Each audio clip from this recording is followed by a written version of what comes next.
안녕하셨습니까? 왜 이렇게 즐거워하십니까? 네? 왜 이렇게 즐거워하십니까? 니발을 하셔가지고. 아, 리발? 아, 혹시 리발? 북한에 가서 이제 하려고 미리 준비하는. 아, 네, 리발이라 하면 북조선에서 머리 좀 원래 짧게 깎는 스타일이었었는데 최근에 좀 길렀더니 영 찜찜해서 확 잘라버렸어. 시원하고 좋죠?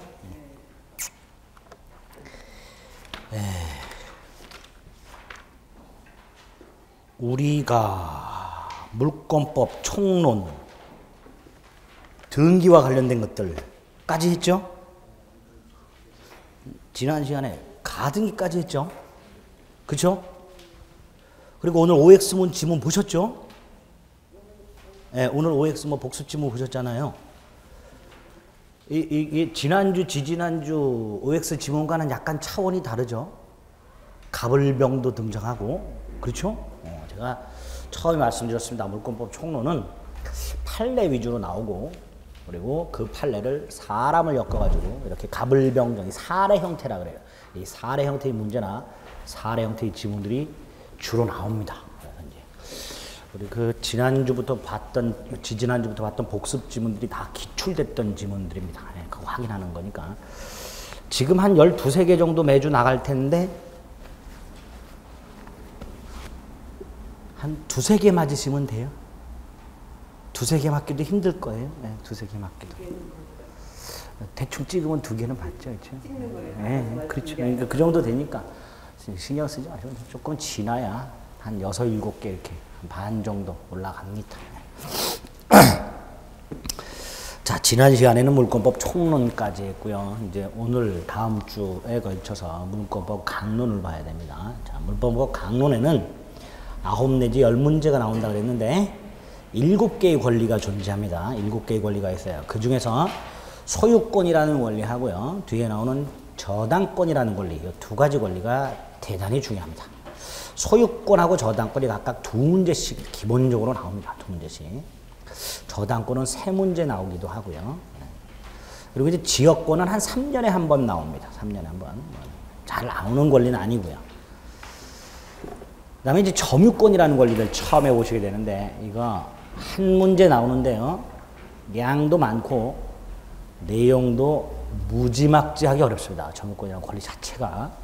권리는 아무것도 아닌데 그 내용이 대단히 어렵습니다. 대단히 어려워요. 그러다 보니까 점유권 찍자 뭐 이런 마인드로 들어주시면 됩니다.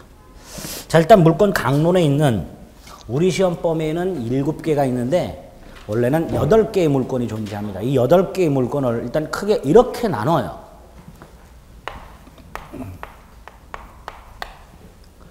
점유권이라는 권리가 있고요. 소유권이 있죠. 그렇죠? 점유권과 소유권을 크게, 이 소유권은 점유권이라는 권리하고 나머지 권리들을 크게 본권이에요. 본권. 이 본권의 대표주자가 소유권이고요. 소유권이라는 권리를 제한하는 권리가 제한물권입니다. 소유권이라는 권리는 물건을 소유하면서 사용, 수익, 처분하는 권리를 말합니다. 물권 중에서 그 물건을 처분할 수 있는 권능까지 있는 유일한 권리라고 생각하시면 돼요. 그래서 절대적 물권이라고도 부릅니다. 어쨌든 소유권이 있고요. 그 소유권을 제한하는 게 제한물권인데, 아까 소유권은 사용, 수익, 처분할 수 있다고 그랬죠, 물건을. 이때 소유권에 사용, 수익 권능을 제한하는 권리가 있습니다. 용익물권이라고. 용익물권은 내게 아니라 다른 사람의 물건을 사용, 수익하는 물권이라고 생각하시면 돼요. 남의 물건을. 용익물권이 있고요. 그 다음에 담보물권이라는 게 있습니다. 그리고 이 용익물권에 3가지가 있어요. 지상권, 지역권, 전세권. 이렇게. 담보물권에 3개가 있습니다. 유치권, 질권, 저당권 이렇게. 그래서 총 8개의 물권이 우리 민법에 존재합니다. 그 중에서 요 놈은 우리 시험 범위가 아니라 그랬습니다. 질권은. 이유는 제가 질권 지난주에 설명드렸죠? 돼지 100마리 기억나세요?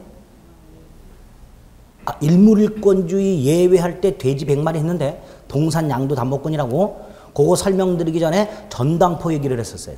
그 전당 목적물에 대해서 전당포 주인이 갖는 권리를 질권이라고 한다 그랬습니다. 동산만을 객체로 하기 때문에 우리 시험 범위에서 빠져 있습니다. 이제 총 7개가 우리 시험 범위가 됩니다.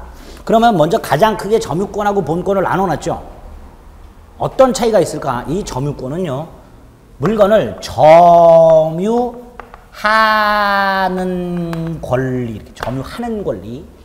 그러니까 어떤 물건을 점유만 하고 있으면 점유권이 인정이 돼요. 내 물건을 내가 점유하고 있든, 점유라는 건 물건을 차지하고 있는 겁니다. 물건을 차지하고 있다는 걸 점유라고 하는데, 내가 어떤 물건을 점유만 하고 있으면 이게 내 물건이든 남의 물건이든 묻지 않고 점유권이 인정됩니다. 여러분들 지금 책상과 의자를 차지하고 계시죠? 이게 점유예요. 근데 그 책상과 의자가 여러분 거냐? 아니죠? 그럼에도 불구하고 책상과 의자에 대해서 무슨 권리가 인정되는가? 점유권이 인정됩니다. 이 점유권은 민법이 보호하는 권리이기 때문에 내가 먼저 앉은 의자를 다른 사람이 함부로 뺏을 수가 없게 됩니다. 여러분이 먼저 자리를 잡고 앉았어요. 누가 와서 일어나라 그러면 일어나요? 안 일어나요? 안 일어나죠? 뭐라 그래요? 내가 먼저 앉았는데 내가 왜 일어나냐? 라고 말하죠. 그렇게 말할 수 있는 권리가 뭐예요? 점유권입니다. 그럼 도둑놈을 한번 생각해 볼까요? 도둑놈이 물건을 도둑질해서 점유하고 있어요. 그 도둑놈한테 점유권이 인정될까요? 안 될까요? 되겠죠, 당연히. 왜? 도둑놈이라 하더라도 물건을 뭐 하고 있으니까? 점유하고 있으니까. 그래서 이 점유권은 어떤 물건을 점유 정당화, 점유를 정당화시키는 권리, 이걸 본권이라고 해요. 이런 점유를 정당화시키는 권리가 있냐 없냐 이걸 묻지도 따지지도 않고 점유만 하면 무조건 인정되는 권리를 뭐라고 한다? 점유권. 이렇게 합니다. 점유권. 주위에서 보신 적 있어요? 없어요? 점유권? 우리 왜 국유지나 시유지에 옛날에 철거민들이 철거당하고 몰려서 막 이렇게 무단으로 점유하고 집 짓고 살죠. 대표적인 게 어디에? 서울에 구룡마을이라고 있죠. 구룡마을 개포동에. 모르시는구나. 부동산 중개사 공부를 하시면서 구룡마을을 모르다니. 그 타워팰리스 옆에 보면 타워팰리스에서 이렇게 지동에 있는 강도 아니고 냇가. 그 양재천 건너편으로 버스 종점이 있으면 차고지. 그 옆에 구룡마을이라고 있어요. 산기슭에 자리 잡고 있는 과거에 뭐 청계천에 이런 데서 철거당했던 사람들이 털을 잡고 사는 곳이 있습니다. 그 사람들이 시유지 땅을 점유하고 있어요. 근데 시에서 함부로 밀어버려요? 못 밀어버려요? 못 밀어요. 왜? 일단 뭐가 있으니까? 점유권이 있기 때문에. 그리고 이 사람들을 이주시키려면 딱지 같은 거 주죠. 예? 뭐 이렇게 임대아파트 입주권 같은 거 주냐. 그걸 왜 경제적으로 그 사람들을 달래기 위해서 그러는 게 아니에요. 그게 법적으로 보호받는 권리이기 때문에 그걸 경제적 가치로 환산하면 뭐가 되는 거다? 딱지 이런 형태로 바뀌는 거예요. 괜히 딱지 주고 그러는 게 아닙니다. 무슨 말인지 아시겠죠? 그래서 점유권을 이렇게 민법이 보호하고 있어요. 점유만 하면 돼. 반면에 본권은 점유를 정당화시키는 권리, 즉 점유, 어떤 물건은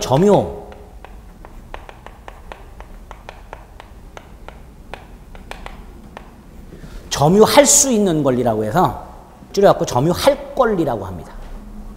점유하는 권리와 점유할 권리를 구별하셔야 돼요.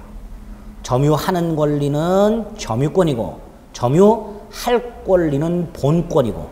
그러면 여러분들이 만약에 책을 돈을 주고 사가지고 소유권이 있고 현재 책을 밑줄을 갖고 계시면 뭐도 있는 거고 점유권도 있는 거고. 그래서 보통은 어떤 물건에 대해서 본권인 소유권과 점유권을 다 가지고 있는 게 보통입니다. 하지만 아까도 말씀드린 도둑놈의 경우에는 소유권 같은 본권은 없고 뭐만 있어요? 점유권만 있고, 반대로 도난을 당한 피해자, 물건을 도난당한 사람은 현재 그 물건을 점유하고 있지 않고 뭐만 갖고 있다? 본권만 갖고 있고, 이렇게 되겠죠. 그래서 보통은 본권과 점유권을 다 가지고 있는 게 원칙이겠지만 점유권만 가지고 있는 사람도 있고, 대표적으로 도둑놈, 본권만 가지고 있는 사람도 있고, 대표적으로 도난당한 피해자. 이렇게 점유권과 본권을 일단 구별을 먼저 해 주셔야 됩니다. 아시겠죠? 네. 그리고 이제 본권은 나중에 살살 하면 돼요. 그럼 이제 기본적으로 점유권은 먼저.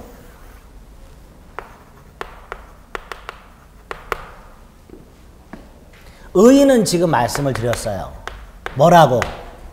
물건을 점유하는 권리. 뭐가 있냐 없냐를 따지지 않고 본권 유무를 묻지 않고 물건을 점유하는 권리. 이게 점유권입니다. 그렇죠?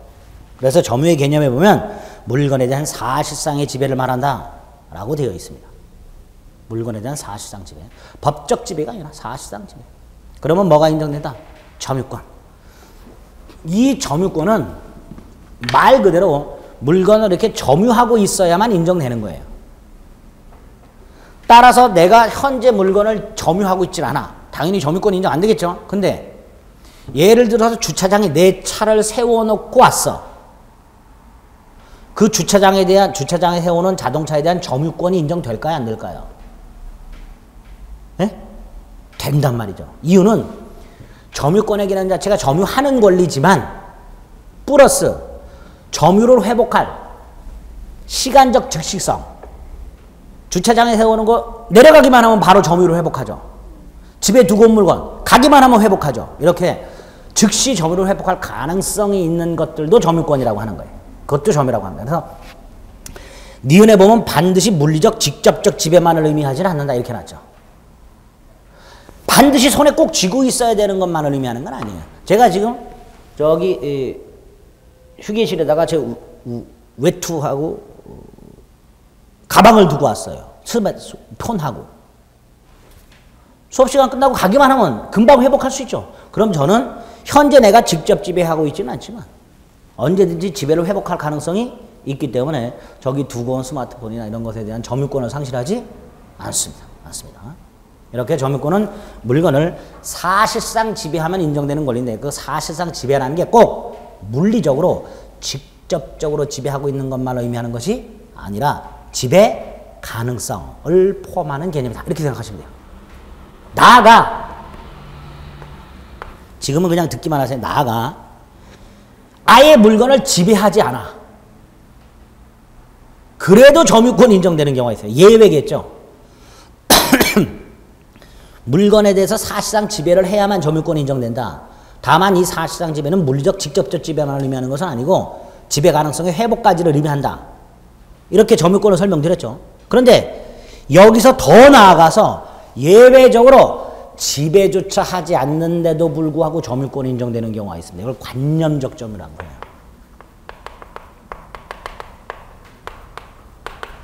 세 가지 형태가 있습니다. 점유 보조자, 간접 점유자, 상속인. 세 가지 형태의 관념적 점유가 있습니다. 나중에 우리 기본서 나오면 볼 거예요. 간단히 하나만 생각을 해볼까요? 간단히 하나만 생각을 해보면 요거 상속인. 갑이 사망을 하면 갑이 사망하는 순간 상속이 되죠. 그렇죠? 사망 순간 상속이 개시가 됩니다. 이때 갑의 상속인 을이 있어요. 갑은 서울에서 사망을 했고 상속인은 부산에 있어. 근데 갑이 사망을 하게 되면 상속이 바로 일어나는데 그 상속이 되는 권리 중에 이것도 있어요. 점유권도. 그러면 갑이 물건을 소나기에 쥐고 있는 상태에서 죽었어. 그러면 갑이 요 쥐고 있는 물건에 대한 점유권이 바로 상속이 일어나겠죠. 누구한테? 부산에 살고 있는 상속인한테. 근데 그 부산에 있는 상속인, 현재 서울에 있는 죽은 갑손에 있는 물건을 사실상 지배를 해야 안 해요? 지배하지 못하죠. 즉시 지배 회복 가능성이 있어요, 없어요? 없어요. KTX 타고 와도 2시간 반 걸려요.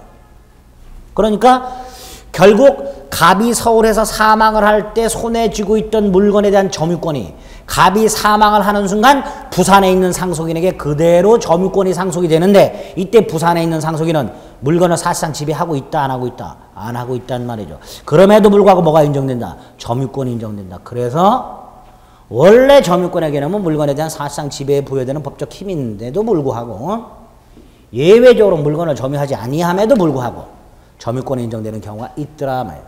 그런 걸 뭐라고 한다? 관념적 점유라고 하고 3가지 형태가 민법에 있다까지만 오늘은 기억을 합니다. 여기까지만. 이런 내용들은 다른 권리에는 없어요. 점유권에만 있습니다. 그래서 점유권이 머리가 딱딱 아파져요. 3번째로 점유의 태양이라는 게 있습니다. 이 태양은 낮에 하늘에서 밝게 빛나고 있는 둥근 물체를 말하는 게 아니고요. 모양 태자, 모양 양자를 씁니다. 그래서 점유의 태양이란 점유의 모습을 말합니다. 모습. 이게 왜 필요한가? 이게 왜 필요한가? 뒤에서 소유권에서 보실 텐데요. 여기 잠깐 보세요. 갑소유 토지가 있어요. 갑소유 토지가 있는데 을이 이 토지를 점유를 해요. 뭐 경작을 한다든가 건물을 지었다든가 뭐 하여튼 나무를 심었다든가 갑소유 땅을 을이 점유를 하는데 을이 만약에 본권이 없어. 본권이 없다면 무단 점유죠. 예? 지난주에도 그렇고 이번주도 그렇고 이야, 이제 4주차쯤 되면 적응이 되실 때가 되지 않았나? 을이 갑소유 땅을 점유하는데 갑과 계약을 맺어서 정당하게 점유하고 있는 경우도 있을 수 있고 무단으로 점유하는 경우도 있을 수 있습니다. 그런데 을이 어떻게 점유하느냐와 상관없이 이렇게 을이 타인의 부동산을 점유를 한 상태에서 20년이 지나면 을이 소유권을 취득할 수 있는 길이 열려 있습니다. 우리나라에서는 245조 이랑 부동산 점유 취득 시효 또는 시효 취득이라는 제도가 있어요. 부동산 점유 취득 시효 또는 시효 취득이라는 제도가 있는데 쉽게 생각하세요. 그냥 남의 부동산을 20년간 점유하면 내게 된다 이렇게 생각하시면 돼요. 당연히 그 20년 동안 소유자 갑은 아무 소리도 안 했겠죠. 시골에 오랜 동안 방치되고 있는 땅들을 생각하시면 됩니다. 또 경계를 침범한 채 집이 지어진 상태로 오랜 기간. 보통 이럴 때 보면 집을 지려고 측량을 하다 보면 이웃집 건물이 내 땅을 침범하고 있는 경우 왕왕 생기죠. 그러면 이웃집이 내 땅을 점유를 하고 있었던 거예요. 근데 이게 만약에 20년이 지났어. 그럼 나는 내 땅 돌려달라 소리를 못하는 경우가 생기게 됩니다. 이런 걸 점유취득시효라고 해요. 근데 이런 점유취득시효가 인정이 되려면 단순히 점유만 해서는 안 되고요. 소유의 의사로 평온하고 공연하게 점유를 해야 돼요. 그럼 결국 부동산 점유취득시효라는 게 인정이 되려면 우리 민법상 부동산을 소유의 의사로 평온하고 공연하게 20년간 점유를 해야 돼요. 그렇죠? 소유의 의사로 점유, 평온하게 점유, 공연하게 점유, 20년 점유. 다 점유를 수식하죠.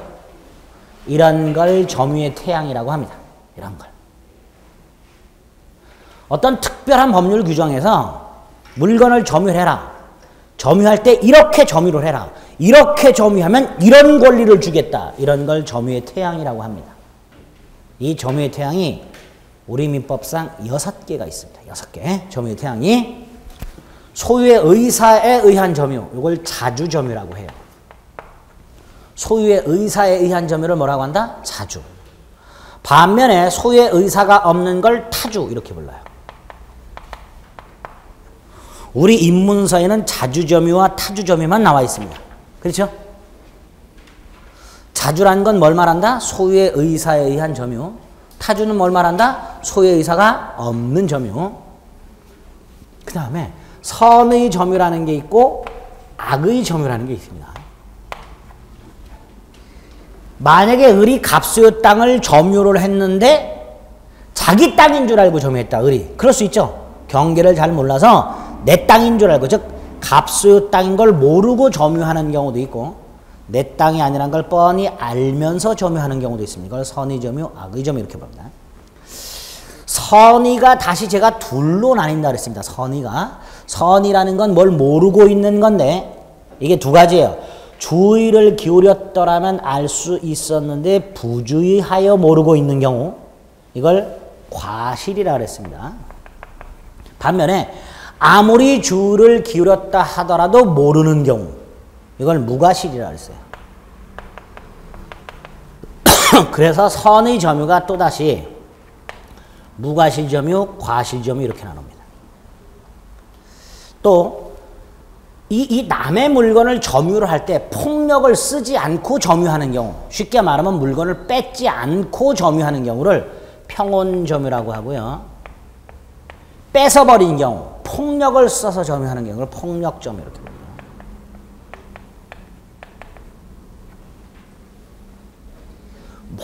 몰래 점유하는 경우, 몰래 이걸 은비 점유라고 해요. 남들이 다 알고 있는 상태에서 점유를 시작하는 게 있습니다. 공연 점유라고 합니다. 부동산 점유 취득 시효 같은 경우는 몇 년을 점유해야 돼요? 20년. 이걸 계속 점유라고 해요. 15년쯤 끊겼어요. 그럼 계속이 중단됐죠. 불계속이라고 합니다. 자, 점유의 태양이란 건 점유의 태양이란 건 예를 들어 이런 부동산 점유 취득 시효와 같이 물건을 점유를 하고 있으면, 점유하고 있으면 점유권이라는 권리를 기본적으로 인정을 해주면서, 물건을 점유하고 있으면 일단 뭐를 인정해주면서 점유권이라는 권리를 인정해주면서 and 그 물건을 어떻게 점유하느냐에 따라서, 별도의 법적 효과를 인정을 해주고 있다. 별도의 법적 효과를. 점유만 하면 뭐가 인정되고, 점유권이 인정되고, 나아가 이렇게 점유하게 되면 뭐까지 인정될 수 있는, 소유권까지 인정될 수 있는 이런 형태를 점유의 태양이라고 하고, 그 점유의 태양을 우리 민법이 6가지를 만들어놨다. 자주, 선의, 무과실, 평온, 공연, 계속 점유와 타주, 악의, 과실, 폭력, 은비, 불계속 점유. 총 6가지 유형이죠. 그렇죠? 네, 이렇게 6가지 유형은. 이 중에서 요 자주 점유가 가장 핵심입니다. 이 점유 태양이 왜 중요하냐면요. 이런 경우에요. 좀 전에 제가 이렇게 말씀을 드렸어요. 갑수의 땅을 을이 점유를 했어요. 20년이 지났어요. 그럼 을은 소유권을 취득할 수 있다 그랬죠? 을이 갑한테 가서 나 부동산 점유 취득시효가 완성됐다. 이 땅에 대한 소유권을 이전 등기해달라. 만약에 이런 상황이 됐을 때 갑은 뭐라고 할까요? 아이고, 내 땅을 20년간 점유하시느라고 고생하셨습니다. 얼른 등기 가져가세요. 그럴까요? 택도 없죠. 뒤질래면 난리가 나겠죠. 소송이 붙습니다.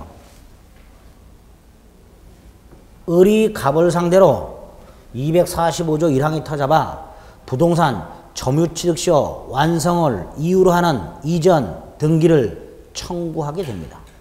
법원은 부르겠죠. 갑을 등기 보러 왔더니 누구 소유예요? 갑 소유예요. 그럼 을한테 물어보겠죠. 너는 왜 등기를 넘겨달라고 하냐? 그랬더니 을이 뭐라 그래요? 저는 민법 245조 1항에서 부동산 점유취득시효가 완성되었습니다. 라고 주장하겠죠. 소송은요, 주장으로 끝나서는 안 되고요. 증명이라는 걸 해야 돼요. 뭘 해야 된다고요? 소송에서 이기기 위해서는 내가 하고 싶은 말을 주장만 해가지고는 부족하고 뭐까지 해야 돼? 증명까지 해야 돼. 증명. 증명이란 건 나의 주장을 법원으로 하여금 믿게 만드는 게 증명이에요. 자, 뭘 갖고 믿게 할까요? 말 갖고? 생긴 거 갖고? 아니에요. 주로 증명에 쓰이는 게 서류입니다. 서류. 아니면 증인들이에요. 그러니까 서류나 증인 등을 통해서 내가 주장한 바를 누구로 하여금, 법원으로 하여금 믿게 하는 게 증명이에요. 그런데 대부분의 대한민국 사람들은 소송을 하게 되면 이것만 해요. 증명을 못 해요. 특히 돈 빌려줬는데 차용증 안 쓰고 빌려준 경우 돌려받으려고 하면 안 빌렸다고 주장하겠죠, 상대방은. 나는 분명히 빌려줬다고 주장을 해요. 그럼 내가 먼저 빌려줬으니까 받게 해주세요라고 주장할 거 아니에요. 그럼 법원은 뭐라고 얘기할까요? 빌려줬다는 걸 증명하라 그래요. 근데 차용증 안 쓰고 그냥 현금 찾아서 줬는데요. 그럼 법원은 그걸 어떻게 믿냐 그러겠죠. 그렇죠? 증명 못하고 지는 경우도 굉장히 많습니다. 억울하겠죠? 억울해요. 근데 어쩔 수 없어요. 증명을 못했기 때문에 지는 거예요. 그래서 분명히 내가 옳은데, 분명히 나는 돈을 빌려줬는데도 불구하고 차용증 따위를 쓰지 않고 또 통장으로 송금하지도 않고 현금으로 찾아가지고 증인도 없는 데서 몰래 빌려줬다가 나중에 돌려받으려고 했더니 내가 언제 껐냐고 배짜는 채무자를 상대로 소송을 제기했다간 거의 100% 패소합니다. 억울하죠?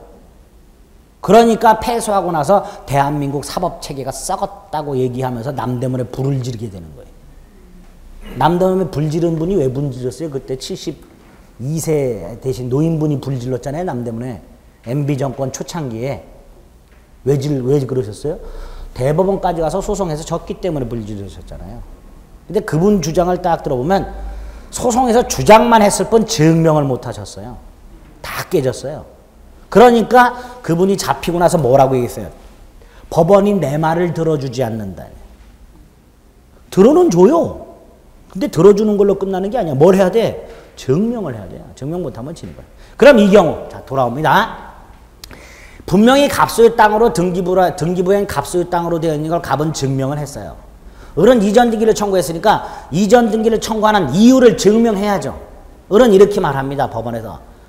갑소유 땅을 저는, 자, 요건, 저는 소유의 의사로 평온하고 공연하게 20년간 점유했습니다. 라고 주장하겠죠. 그럼 당연히 법원은 네가 갑소유 땅을 소유의 의사로 평온하고 공연하게 20년간 점유했다는 걸 증명하라. 그러겠죠. 아닐까요? 어떻게 증명할까요, 을은? 먼저 소유의 의사로 점유했다는 걸 어떻게 증명할까요? 생각해 보세요. 방법이 있을까? 없어요. 평온하게 점유를 시작했다는 걸 어떻게 증명할까요? 없어요. 말밖에. 저는 평온하게 시작했는데요. 끝. 증명 못 하는데요. 공연하게. 이것도 사람들이 볼 때 내가 점유했나? 증명을 못 해요. 그럼 이건 있으나 만화한 제도가 돼버리겠죠. 이럴 때 등장하는 게 추정이라는 제도예요.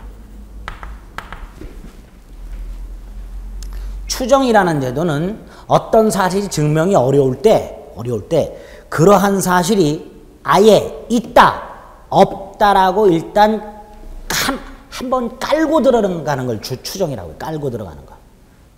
그러니까 예를 들어서 소유의 의사를 추정한다. 그러면 추정된 사실은 법관은 그냥 믿어야 돼요. 쉽게 말하면 추정된 사실은 증명이 된 거다라고 생각하시면 돼요. 추정된 사실은. 그럼 보세요. 을이 소송에서 갑과 소송에서 이기려면 이걸 증명해야 된다 그랬잖아요. 근데 증명이 어렵다 그랬죠. 어려우면 무슨 규정이 있을까? 추정 규정이 있겠죠. 그래서 우리민법 197조에 의하면 이런 걸 추정을 해줘 버려요. 어떤 사람이 물건을 점유하고 있으면 그 사람은 소유의 의사로 평온하고 공연하게 선의로 점유한 걸로 추정한다. 이런 규정을 두고 있어요. 그럼 무슨 뜻이냐? 얘가 소송에서 저는 이 부동산을 소유의 의사로 평온하고 공연하게 점유했습니다. 라고 주장하면 소유의 의사로 평온하고 공연하게 점유했다는 걸 뭐 한다? 추정을 해버려요. 조문에 의해서. 추정을 하니까 뭐가 된 거예요? 증명이 된 거예요. 그럼 법원은 을의 주장을 받아줍니다. 을의 주장을 받아주면 누가 이겨요? 을이 이기겠죠. 그래서 법원은 을이 저는 이 부동산을 소유의 의사로 평온하고 공연하게 점유했습니다라고 주장을 하게 되면 조문에 의해서 추정을 해버리고 추정을 해버리니까 을이 이겨요. 판결문이 뭐라고 나요? 갑은 을에게 등기를 이전하라. 그럼 갑은 이렇게 또 주장을 해요. 판사님 아닙니다. 이놈은 점유를 할 때 소유의 의사가 없었습니다라고 반대 주장을 하겠죠. 그러면 그때 판사는 물어봅니다. 네가 증명해라. 갑한테 을에게 소유의 의사가 없었다는 걸 증명하라 이렇게 얘기해요. 그래서 갑이 그걸 증명해야만 이길 수가 있게 돼요. 다시 말해서 추정된 사실은 이미 뭐가 된 거니까 증명이 된 거니까 증명을 할 필요가 없고 이건 그대로 법원은 받아들여야 되고 대신 반대 사실을 주장하는 사람이 있다.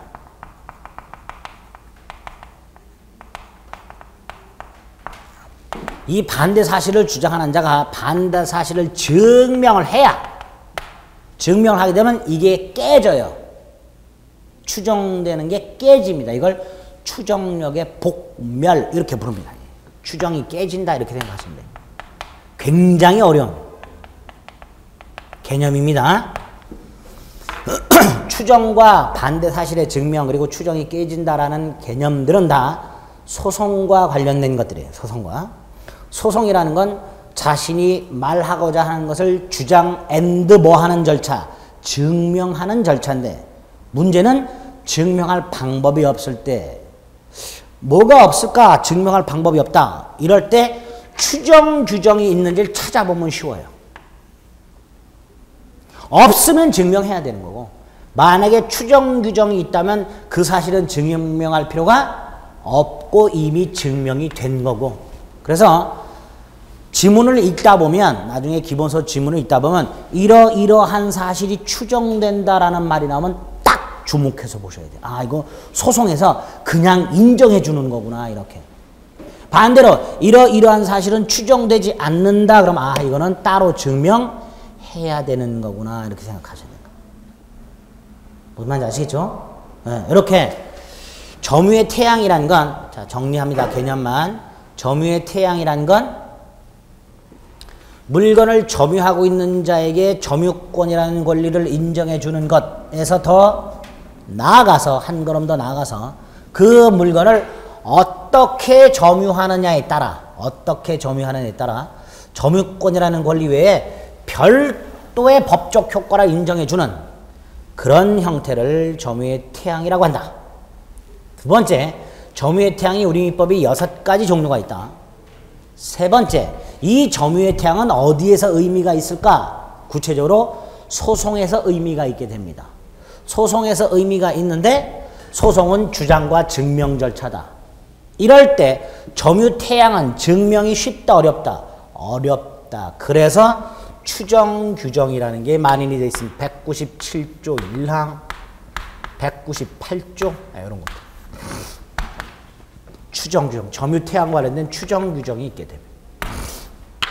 여기까지 개념을 잡으세요. 우리 교재를 보면 자주점유, 타주점유가 있고 판단 기준이 이렇게 하는데 양가로 2번을 보세요. 양가로 2번을 보면 입증이라고 돼 있죠. 이게 증명이에요. 이게 증명. 근데 뭐라고 돼 있어요? 점유자는 자주점유로 추정된다. 이퀄 스스로 자주점유를 입증할 책임이 없다. 밑에 뭐라고 돼 있어요? 상대방 쪽에서 타주임을 입증해야 한다. 소송에서. 이런 구조를 알아야 민사소송에서 이길 수 있는 거예요. 이런 거 모르고 무조건 주장만 했다가 깨졌다. 변호사 도움 받지 않고 법적인 자문을 구하지 않고 무조건 내 주장만 했다. 100% 깨집니다. 소송에서. 그쵸? 그럴 때 등장하는데 우리 중개사 시험에서는 나와서는 안 되는 제도예요. 이게 나와서는 안 되는 개념. 민사소송과 관련된 개념임에도 불구하고 여기저기 나옵니다.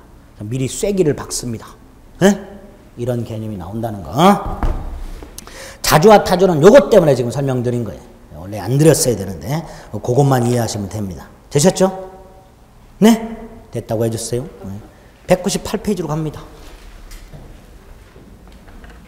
자, 점유의 태양 받고요. 그 다음에 점유권의 취득이 나오고요. 우리 교재 나왔고요. 목차.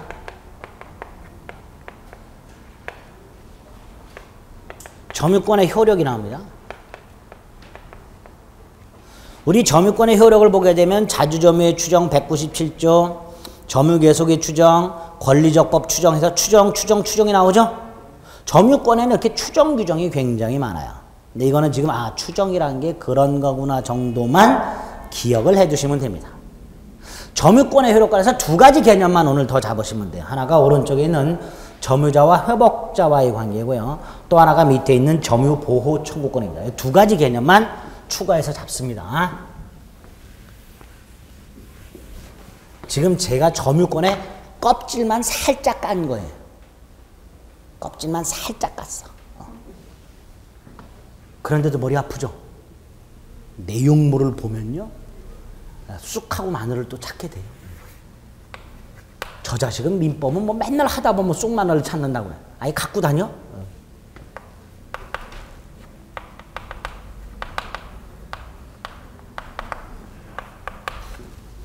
점유자와 회복자 이렇게 나왔는데 우리 쉽게 한번 생각해 볼까요? 아까 잠깐 맞던 거.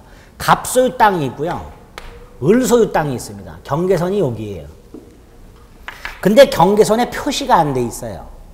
시골 가면 그런 땅 많죠? 경계가 불분명한 땅들. 을이 자기 땅의 농작물을 경작을 해요. 그런데 경계선을 착각해서 갑소유 땅에까지 농작물을 경작을 했어요.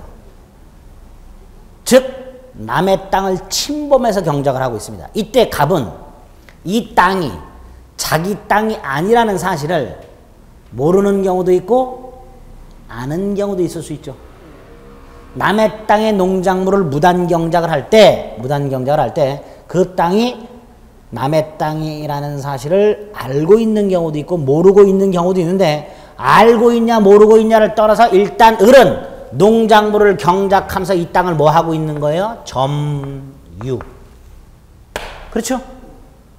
두 번째, 을이 갑하고 계약을 맺었냐? 아니에요.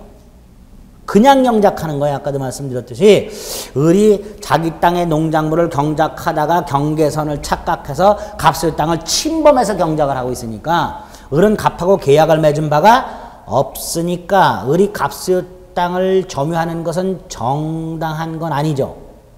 다시 말해서 을은 저 갑소유 땅의 점유에 대해서 본권이 있다 없다? 없지요. 을한테는 이게 없어요. 그렇죠? 이 을을 본권 없는 점유자 이렇게 불러요. 무슨 점유자? 본권 없는 점유자. 당연히 나중에 갑은 을이 점유하고 있는 땅을 돌려 받아야 되겠죠. 갑이 오랜 기간 을이 점유하고 있던 땅을 모르고 있다가 측량을 해봤더니 을이 한참을 침범해서 농작물도 경작하고 막 그래요. 그럼 당연히 을한테 가가지고 농작물은 을 소유니까 갑이 함부로 농작물을 갈아엎을 수는 없고 빨리 농작물 수확하고 내 땅을 돌려달라고 하겠지요. 즉 물건을 돌려받는 사람 회복자 이렇게 돼요. 자, 이렇게 물건을 본권 없이 점유하고 있는 사람과 나중에 그 물건을 되돌려받는 사람, 점유자와 회복자 사이에 어떤 문제가 생길 수 있을까를 생각해 봅니다. 첫째, 물건은 당연히 돌려받겠죠. 그렇죠? 근데 갑은 땅 돌려받는 것에서 멈추지 않아요. 뭘 요구할까요, 갑은? 을에게. 땅 사용료. 그렇죠? 네가 몇 년간 내 땅을 네 맘대로 경작했으니까 사용료 내놔라. 사용료라는 건 이 땅에 대한 이익, 땅에 대한 사용이익, 땅을 사용함으로써 얻는 이익, 그 이익을 돈으로 환산한 게 사용료죠. 이걸 과실이라고 해요. 뭐라고 한다고요? 과실. 법정 과실이라고 합니다. 과실.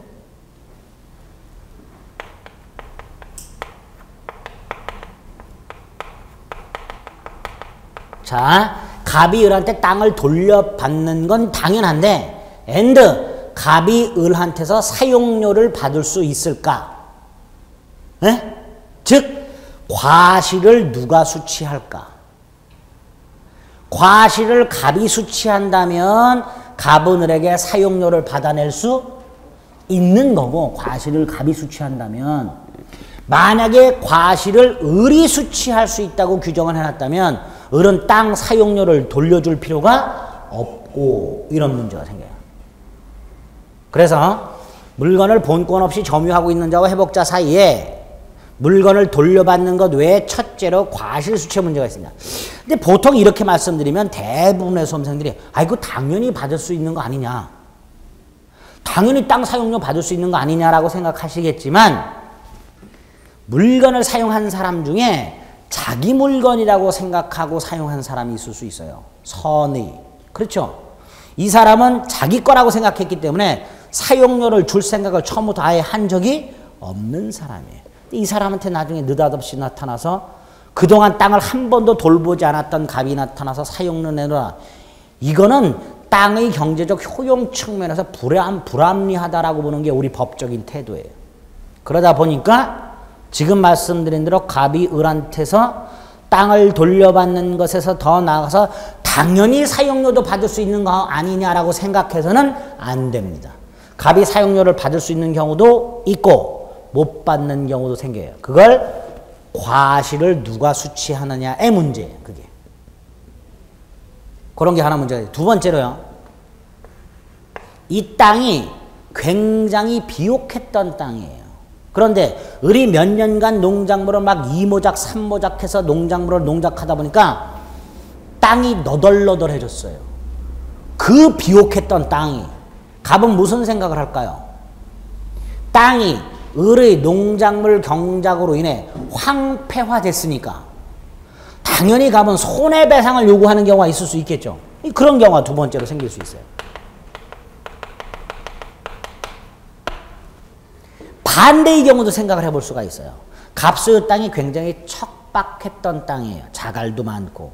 그걸 을이 열심히 개간하고 퇴비를 줘가지고 비옥한 땅으로 만들었어요. 그리고 경작을 하고 있는데 갑이 딱 나타나서 자기 땅 돌려달래. 을은 돌려줘야 되죠. 돌려주되 을 본전 생각나지요. 다시 말해서 이 땅에 투입한 비용, 개간 비용, 을 생각날 거 아니에요. 돌려받을 수 있냐의 문제가 있겠죠. 그게 비용 상환 청구의 문제예요.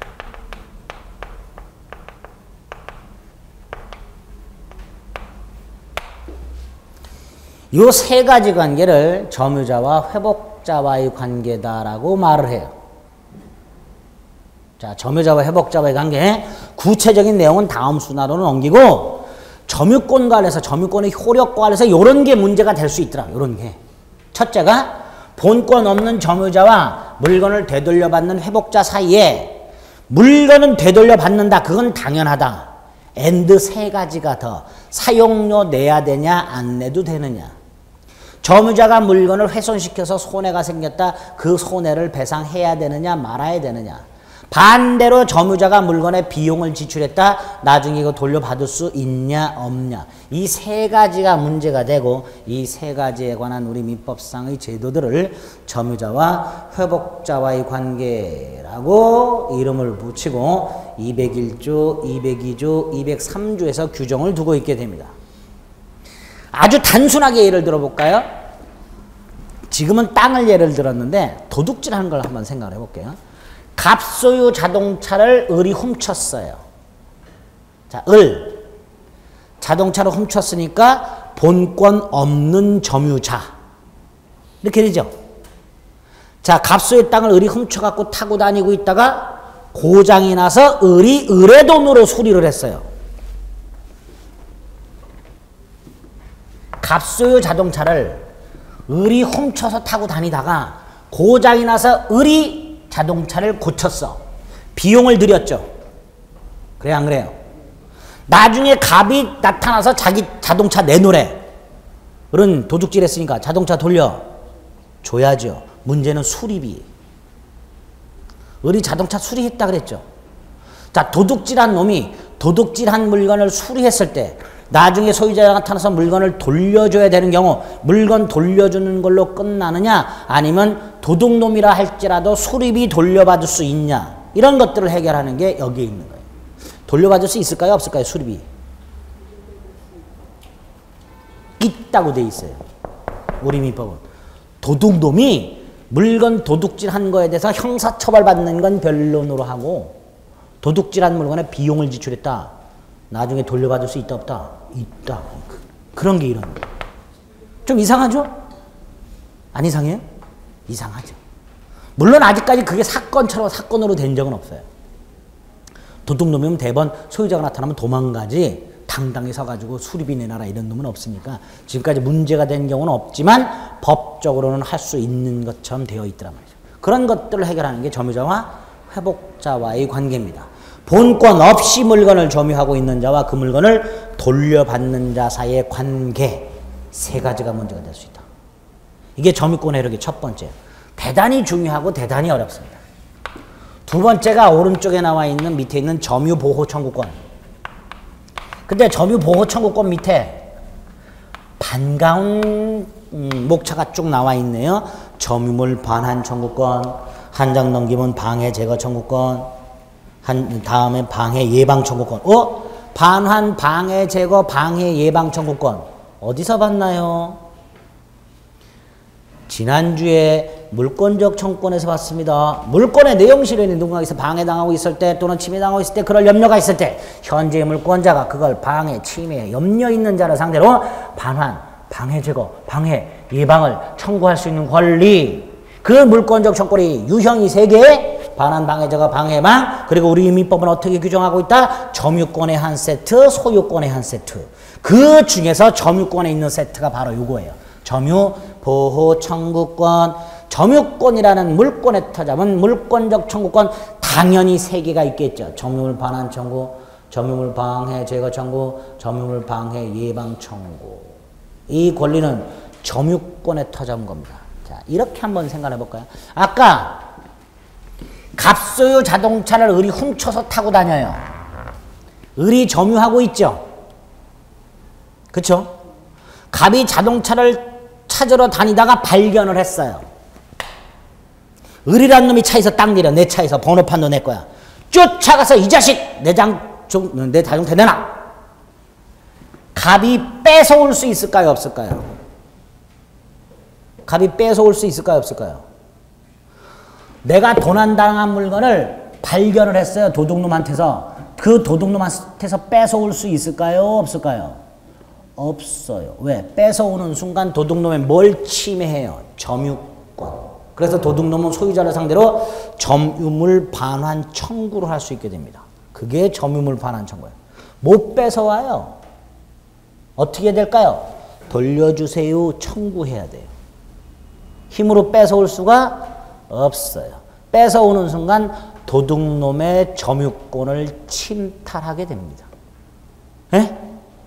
지금 이제 납득이 안 되는 분들이 있어. 뭐 이런 개 같은 법이 있냐고. 이거를 인정 안 하면요. 도둑놈들 맞아 죽어요. 잘못하면. 예? 힘으로 뺏어올 수 있도록 하면 도둑놈들 살아남았지 못해요. 몽둥이로 좁혀서 뺏어올 거 아니에요. 그래 안 그래요? 그렇단 말이에요. 그러니까 법적으로 해결하라는 거예요. 그런 의미에서 존재하는 게 점유권이라는 권리입니다. 분명히 도둑놈한테도 뭐가 인정된다 그랬어요? 점유권. 또 내가 도둑질해서 물건을 점유하고 있는데 또 다른 놈이 훔쳐가려 그래. 또 다른 도둑놈이. 도둑놈의 걸 도둑놈이 도둑질한 걸 또 다른 도둑놈이 훔쳐가려 그래. 이때 도둑질한 놈. 지가 도둑질을 하긴 했지만 뭐가 있어요? 점유권이라는 권리 있기 때문에 안 뺏길 수 있다는 말이에요. 그걸 가능하게 하는 권리가 이거예요. 점유 보호 청구권. 소유권 같은 본권 침해는 따지지 않아요. 이건 우리 생각도 안 해. 뭐가 침해됐을 때, 점유권이라는 권리가 침해되었을 때 그 점유권을 보호하기 위해서 점유권에 별도로 점유보호 청구권이라고 점유물 반환, 방해 제거, 방해 예방 청구권을 두고 있게 됩니다. 아시겠죠? 이렇게 3가지 점유보호 청구권이 있더라 기억하시면 돼요. 점유물 반환, 방해 제거, 방해 예방 청구권. 뭐 요 정도까지가 점유권에서 여러분들이 보셔야 될 내용인데 마지막으로 나오는 게 점유권의 소멸이 나중에 나와요. 요 정도 내용들이 점유권에 들어있습니다. 점유권에 들어있는데 오늘은 점유권의 틀을 머릿속에 딱 잡고 아 점유권이라는 게 이런 권리구나. 그것만 일단 아 대한민국에 이런 권리가 있구나. 이런 권리가. 도둑놈이 도둑질한 물건을 점유하고 있는 거 함부로 뺏어서는 안 되는구나. 도둑놈도 점유권이라는 권리에서 법적으로 그 도둑질한 물건에 대한 권리가 보호가 되고 있구나. 이렇게 생각합니다. 그렇죠? 그런 거 인정 안 하면 어떻게 한다 그랬어요? 도둑놈이 타인으로부터 물건 뺏기는 거, 그걸 정당화시켜버려요. 그렇죠? 그래서는 안 되는 거예요. 아무리 도둑질한 놈이라 하더라도 그 물건을 타인이 힘으로 또 뺏어가서는 안 되는 거예요. 그래서 점유권이라는 게 만들어요. 그리고 그 속에는 관념적 점유, 점유의 태양, 점유자와 회복자와의 관계, 점유보호 청구권, 이런 조금 어려운 개념들이 들어있다까지만 오늘 생각하시면 됩니다. 됐죠? 네. 한 문제 나오니까 찍자.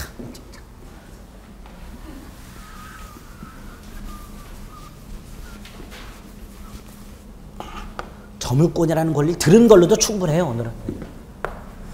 자, 두 번째 소유권. 네, 뭐 소유권은 뭐 우리 다 아는 권리예요. 그렇죠?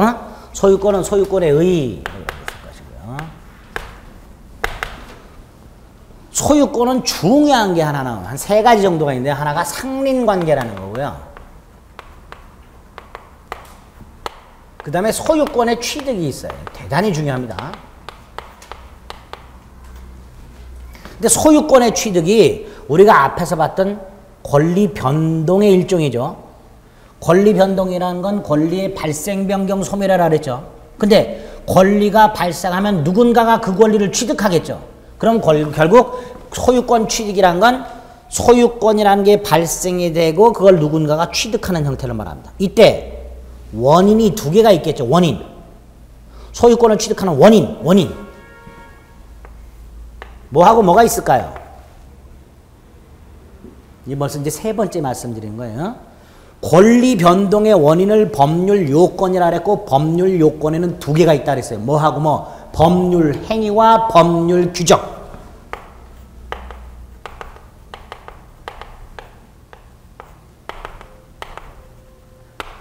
이 중에서 법률 행위에 의한 소유권 취득이란 돈 주고 산 거 생각하시면 돼요. 매매. 그렇죠? 크게 어렵질 않아요. 법률 행위에 의한 소유권 취득이란 내가 어떤 물건을 소유하고 싶으면 돈 주고 뭐 하면 돼? 사면 돼.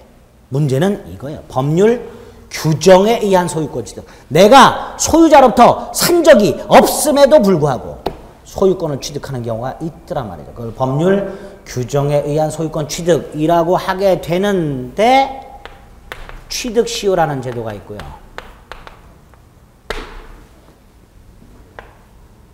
무주물 선점이라는 제도가 있고요.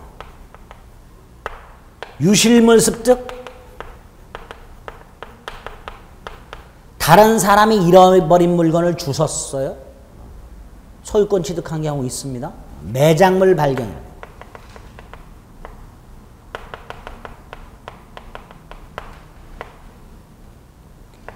요번에 왜 그 운석 떨어진 거, 전라남도 어떤 농부분께서 운석 떨어진 거 하나 주웠죠.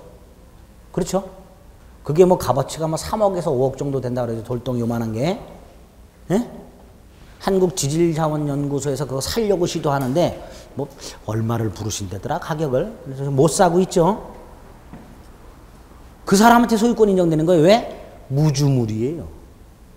하늘에서 떨어진 운석이 뭐라고요? 무주물. 누가 소유권을 취득해? 선점한 사람이. 그런 제도예요. 그러니까 돈 주고 사야 돼. 그 선점한 사람한테. 그 사건 이후로 밤하늘 밝게 빛나는 데서 농지나 야산을 이리저리 왔다 갔다 하는 사람들이 무지하게 많이 생겼다던데. 예. 어디 운석 안 떨어지나 해가지고. 근데 이런 제도가 있어요. 부합이라는 제도가 있어요. 첨부라는 제도가 있는데 이 첨부라는 제도에 세 가지가 있어요. 부합, 혼화, 가공. 요게 민법상 법률 규정에 의한 소유권 취득할 수 있는 방법들입니다. 내가 돈 주고 물건을 사지 않더라도 소유자와 거래를 하지 않더라도 이런 제도를 통해서 물건에 대한 소유권을 취득할 수 있도록 해놨습니다. 이런 것들을 법률 규정에 의한 소유권 취득이라고 합니다. 이 중에서 대단히 중요하고 대단히 복잡하고 대단히 어렵습니다. 그럼에도 불구하고 반드시 이건 넘어야 돼요. 매년 반드시 나오니까 취득시효. 나머지는 개념만 잡으시면 돼요. 이게 두 번째고요. 첫 번째가요. 두 번째가. 네 번째가 이제 소유권의 효력인데 이건 별것 없고요. 다섯 번째가 공동소유라는 게 나와요. 공동소유. 공동소유가 뭘까요? 하나의 물건을 여러 사람이 공동으로 소유하는 형태를 말하겠죠. 그렇죠? 세 가지가 있어요. 공유. 공유 들어보셨죠? 공유라는 말은 들어보셨죠? 공동소유를 줄임말이 공유 아니에요. 공동소유 속에 뭐가 있어요? 공유. 이것 말고 두 개가 더 있어요. 합유, 총유. 합유라는 말이나 총유라는 말은 잘 못 들어보셨을 거예요. 어쨌든 공유, 합유, 총유 세 가지를 공동소유라고 하는 소유라고. 하나의 물건을 수인이 소유하는 형태를 말하게 됩니다. 이 중에서 요게 핵심입니다. 그래서 소유권은 점유권보다는 내용이 적어요. 소유권은 요 정도 내용들로 구성이 되어 있는데 그 중에서 취득시효와 공유가 제일 중요하고 지금까지 제일 많이 나왔습니다. 거의 매년 나온다고 보시면 돼요. 거의 매년 나온다고 보시면 되고 상린관계 속에 보면 주의 토지 통행권이라는 게 있어요. 요게 간혹 나옵니다. 요게. 그래서 소유권 파트에서는 시험 문제 나올 만한 부분이 한 세 덩어리 정도. 상린관계, 취득시효, 공유 요 정도 됩니다. 매번 여기서 두 문제 내지 세 문제가 나오니까 요 개념만 잔철 정리하시면 돼요. 됐죠? 자, 먼저 소유권은 개념이 뭐였어요? 물건을 사용, 수입, 처분하는 권리, 절대적 물권. 그랬죠? 제일 좋은 권리예요. 근데 이 소유권이 제일 좋다 보니까 누구든지 소유권을 가장 많이, 가장 폭넓게 주장하겠죠. 그리고 자신의 소유권이 침해되는 걸 아무도 원하지 않아요. 그런데 소유권은 반드시 다른 사람의 소유권과 충돌하는 경우가 생길 수 있게 됩니다. 특히 부동산 소유권. 그 중에서도 토지 소유권 같은 것들. 인접지와 경계가 불분명한 경우 또는 설령 경계가 있다 하더라도 담벼락이 없는 경우, 담벼락이 있다 하더라도 이웃집 나무가 우리 집을 침범한 경우 등등 부동산 소유권의 경우에는 이 경계선 부분에서 양 소유권이 어떻게 하는 경우 충돌하는 경우가 생길 수가 있게 됩니다. 이걸 미리 조절을 할 필요가 있겠죠. 그 인접한 부동산 소유권의 상호 간의 이용을 조절하는 관계를 상린관계라고 합니다. 서로 상자, 이웃 린자. 위층에서 너무 심하게 쿵쿵거려. 이것도 상린관계예요. 이웃집이 고지고 우리 집이 저지야. 이웃집에서 뭐 빨래를 하거나 물만 하면 물이 줄줄 우리 땅으로 흘러내려. 이것도 상린관계입니다. 이웃집 나뭇가지가 우리를 넘어왔어. 우리 경계선을. 뿌리가 우리 집 땅으로 파고 올라왔어 막. 이게 다 상린관계와 관련된 내용이에요. 그렇죠? 이렇게 인접한 부동산 소유자 상호 간의 이용을 미리 조절하기 위해서 만들어진 관계가 뭐다? 상린관계다. 그 상린관계의 내용 중에 주의토지 통행권이라는 게 하나 있습니다. 이거를 간단히 개념을 잡으시면 되는데 그 개념은 잠시 쉬었다가 보겠습니다.